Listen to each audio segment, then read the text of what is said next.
MI6च्या पहिल्या महिला प्रमुख कोण?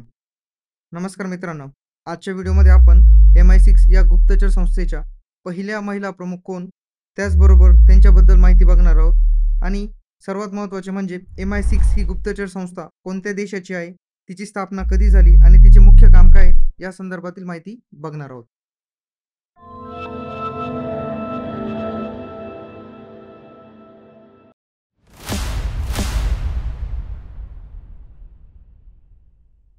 ब्लेझ मेट्रेवेली यांची ब्रिटनच्या परदेशी गुप्तचर संस्था म्हणजेच MI6च्या प्रमुखपदी निवड करण्यात आली आहे.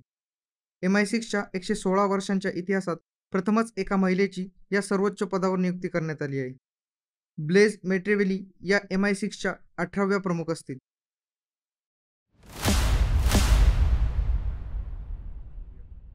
ब्लेझ मेट्रेवेली यांनी 1999 मध्ये MI6 मध्ये आपल्या कारकिर्दीची सुरुवात केली.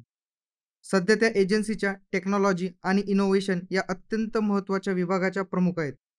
ब्रिटिश गुप्तचर सेवांमध्ये आधुनिक तांत्रिक पायाभूत सुविधा आणि सायबर धोरणे विकसित करणे हे या विभागाचं उद्दिष्ट आहे.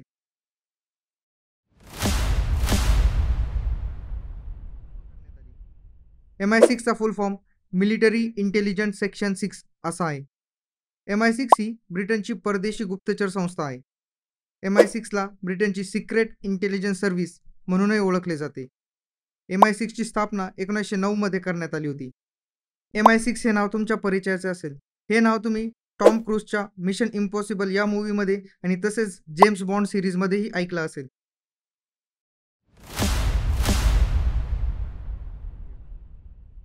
ब्रिटनच्या राष्ट्रीय हितांचे रक्षण करण्यासाठी परदेशी सरकारी संघटना आणि व्यक्तींशी संबंधित गुप्तचर माहिती गोळा करणे आणि त्यांचे विश्लेषण करणे हे MI6चे मुख्य काम आहे. MI6 ही भारताच्या रॉप्रमाणे काम करते. तर आजच्या व्हिडिओमध्ये आपण MI6 या गुप्तचर संस्थेबद्दल माहिती बघितली. सरळ सेवा, तलाठी, वनरक्षक, इंटेलिजन्स ब्युरो आणि SSCGD यांसारख्या स्पर्धा परीक्षांमध्ये विचारला जाणारा संभाव्य प्रश्न तुमच्यासाठी. ब्रिटनच्या MI6 या गुप्तचर संस्थेच्या पहिल्या महिला प्रमुख म्हणून कोणाची नियुक्ती करण्यात आली? पर्याय 1 ब्लेझ मेट्रेवेली, पर्याय 2 हिलेरी क्लिंटन, पर्याय 3 केट थॉम्पसन, पर्याय 4 जॉर्जिया मेलोनी.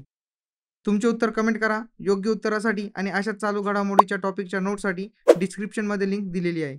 तुम्हाला आजचा हा व्हिडिओ आवडला असल्यास हा व्हिडिओ तुमच्या मित्रांना नक्की शेअर करा, व्हिडिओला लाईक करा आणि TCS9 या आपल्या चॅनलला सबस्क्राईब करा. पुन्हा भेटूया एखाद्या नवीन टॉपिकसोबत. तोपर्यंत जय हिंद, जय महाराष्ट्र.